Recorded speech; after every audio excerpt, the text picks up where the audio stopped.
तुमचं मूळ कोणतं, तुमचा वंश कोणता, तुमचे पूर्वज काय करायचे, हा असे प्रश्न तुम्हालाही कधी ना कधी पडलेच असणार.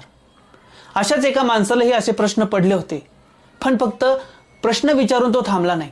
त्यांनी या प्रश्नांचा मागोवा घेतला आणि स्वतःच्या कुळाचा इतिहास शोधून काढला. फक्त कुळाचा इतिहास शोधून काढला नाही, तर त्याचा संदर्भ ऐतिहासिक तथ्यांशी जोडला आणि 795 पानांची एक पूर्ण कादंबरीच लिहिली. 7 पाटील कुलवृत्तांत. लेखक रंगनाथ पठारे.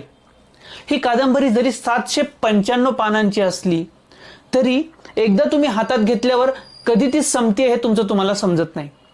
अर्थात मला ही संपवायला 15-20 दिवस लागले, तुम्हाला कदाचित कमी वेळ सुद्धा लागू शकतो. या कादंबरीची सगळ्यात भारी गोष्ट मला आवडलेली म्हणजे याचं पेसिंग. एवढी मोठी कादंबरी असून पण कुठंच रटाळ वाटत नाही, कुठंच कंटाळवाणं वाटत नाही. प्रत्येक पानावर, प्रत्येक शब्दावर आणि प्रत्येक वाक्यात काही ना काहीतरी घडतंय याची आपल्याला प्रचिती येत राहते. सोबतच याच्यातील पात्र जी आहेत ती मनामध्ये घर करतात. 7 पाटील कुळाचा मूळ पुरुष श्रीपती यांच्यापासून सुरू होणारी ही गोष्ट, म्हणजेच 1200 सालापासून सुरू होणारी गोष्ट ही पुढे शेवटी शंभूराव पर्यंत, म्हणजेच 1900 सालापर्यंत शंभूराव पर्यंत येऊन थांबते. टोटल हा 700 वर्षांचा प्रवास आहे.